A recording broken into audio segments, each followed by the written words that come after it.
This channel does not promote any violent, harmful, or illegal activities. All content provided by this channel is meant for an educational purpose only.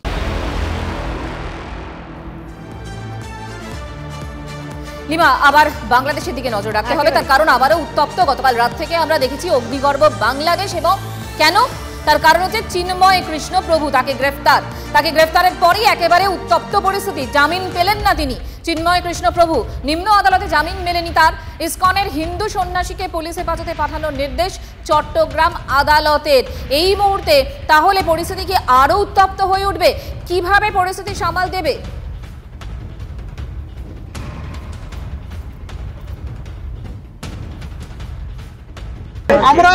আমরা এখানে এসে দেখা করতে পারি নাই, আমাদেরকে বাধা দিয়েছে, বলছে বাংলা রাস্তার ওই পাশে চলে যান।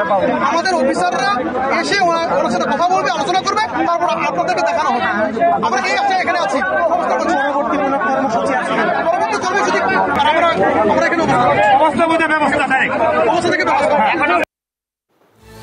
চিন্ময় কৃষ্ণ প্রভুর গ্রেফতারে তীব্র নিন্দা কলকাতা ইসকনের ভাইস প্রেসিডেন্টের। বাংলাদেশি সনাতনীদের পাশে দাঁড়াতেই কি গ্রেফতার করা হলো চিন্ময় কৃষ্ণ প্রভুকে? প্রশ্ন তুললেন রাধারমন দাস। কোনোভাবেই এই গ্রেফতারি মানা যায় না। খুব শীঘ্রই কলকাতায় প্রতিবাদ কর্মসূচি পালন করা হবে, হুঁশিয়ারি কলকাতা ইসকনের ভাইস প্রেসিডেন্টের। এখন যারা ফেস হয়ে গেছে, যে প্রোটেস্টার ফেস হয়ে গেছে, ওদের পেছনে নানা ভাব থেকে ওরা কেস ফাইল করছে। এখন পর্যন্ত আমরা জানি না কি কেসের জন্য অ্যারেস্ট করা হয়েছে। পুরো ওয়ার্ল্ডে প্রোটেস্ট হচ্ছে। বাংলাদেশে দেখলাম কি রাস্তায় যারা মাইনরিটিস ওরা নেমে রাত্রি বেলা ওরা মিছিল করেছে, শান্তিপূর্ণ মিছিল করেছে।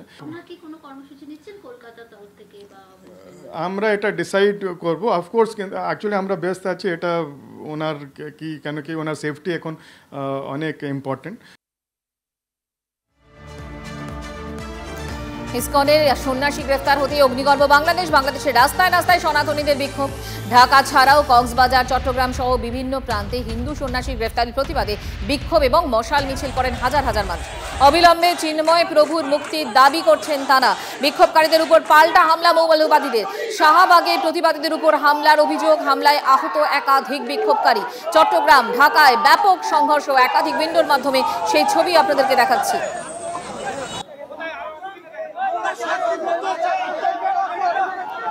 প্রথমে শুনেছি যে তাকে বলা হয়েছে যে তিনি ভেতরে এরকম কাউকে গ্রেপ্তার বা নিয়ে আসা হয়নি। প্রথম যখন আমরা যোগাযোগ, পরে জানতে পারলাম যে হ্যাঁ আছে। যদি তাকে এইভাবে ডিবি কার্যালয়ে তুলে নিয়ে আসে, এটা সত্যি আমরা মনে করি একটা নিন্দনীয় বিষয়। আমাদের জায়গা থেকে তীব্র নিন্দা এবং প্রতিবাদ জানাচ্ছি। এই আন্দোলন বাংলাদেশে না, সারা বিশ্বব্যাপী এই আন্দোলন ছড়িয়ে পড়বে। বাংলাদেশে গ্রেফতার চিন্ময় কৃষ্ণ প্রভু, হুঁশিয়ারি শুভেন্দুর। চিন্ময়কে নিঃশর্ত মুক্তির দাবিতে ইউনূস সরকারকে স্তব্ধ করে দেওয়ার হুমকি শুভেন্দুর। সীমান্তে আন্দোলনের ডাক শুভেন্দুর। বাংলাদেশ ডেপুটি হাই কমিশনেও বিক্ষোভের হুঁশিয়ারি। আমরা সকলে ভাবিত বাংলাদেশে হিন্দুদের অস্তিত্ব রক্ষার যে লড়াই চলছে, তার প্রধান মুখ চিন্ময় কৃষ্ণ প্রভু। তাকে মৌলবাদী ডক্টর ইউনূসের সরকার গ্রেপ্তার করেছে। আমরা নিঃশর্ত মুক্তি দাবি করছি। মুক্তি না দিলে বাংলাদেশ ডেপুটি হাই কমিশনেও বিক্ষোভ হবে এবং বাংলাদেশ বর্ডারে সনাতনীরা ধ্বজ নিয়ে অবরোধ করবে, যাতে বাংলাদেশে ভারত থেকে পশ্চিমবঙ্গ দিয়ে আমরা কোনো পরিষেবা নিতে দেব না। অবিলম্বে ইউনূসকে বলবো রাত্রে इमीडिएटली मुक्ति दीते হবে।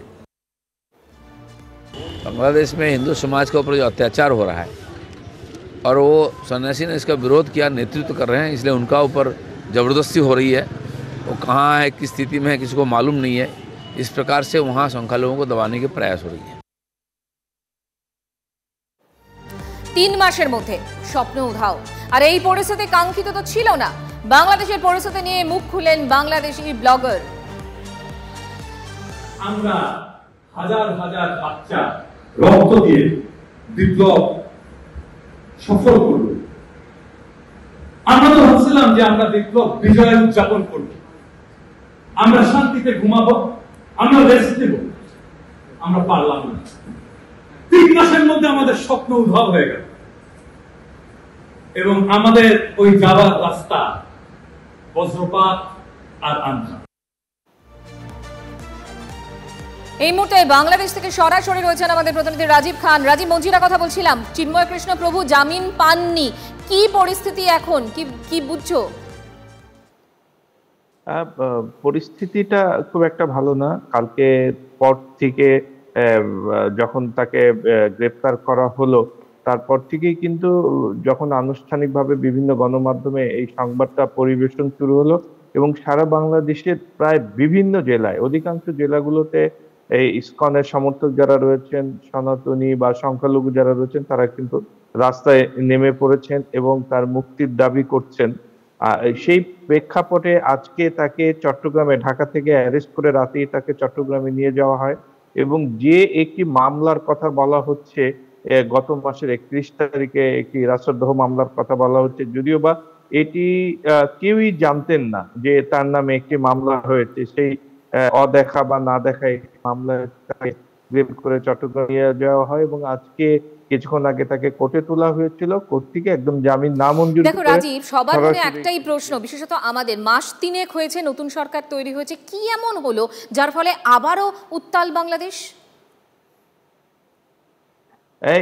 এই 3 মাস বা 3.5 মাস যে হলো ক্ষমতার পাল্লা বদলের পর, তারপর থেকে কিন্তু এই চিন্ময় দাসী বিভিন্ন জায়গায় সংখ্যালঘুদের উপর হামলা বা নির্যাতনের অভিযোগ তুলে তিনি প্রথম কিন্তু সংবাদ সম্মেলন করেছিলেন এবং তিনি প্রতিবাদ সমাবেশ করেছিলেন চট্টগ্রামে বিশাল করে। 2 দিন আগে তিনি রংপুরে যে বিশাল জনসভা করলেন, প্রতিবাদ সভা, যেখানে লাখ লাখ মানুষ অংশ নিয়েছিলেন এবং সেই প্রতিবাদ সভার আগ মুহূর্তে কিছুক্ষণ আগেই কিন্তু 144 ধারা জারি করা হয় প্রশাসনের পক্ষ থেকে এবং এই প্রতিবাদ সমাবেশ করতে দেওয়া হবে না, সেই ঘোষণা দেওয়া হয় প্রশাসনের পক্ষ থেকে। কিন্তু চিন্ময় দাস কিন্তু অনড় ছিলেন, তিনি স্পষ্টই বলেছিলেন না, এই প্রতিবাদ সমাবেশ হবেই এবং তিনি সেই প্রতিবাদ সমাবেশ করে দেখিয়ে দিয়েছেন। তারপর থেকে মোটামুটি প্রশাসন বা বর্তমান প্রশাসন এরা কিন্তু নড়ে চড়ে বসে এবং তারা হয়তোবা তখনই মনে করে যে এই চিন্ময় দাসকে বাইরে রাখলে এই প্রতিবাদের আগুন আরো দাউ দাউ করে জ্বলে উঠবে। পরিস্থিতিকে নজর রাখো রাজীব, আপাতত ধন্যবাদ তোমাকে।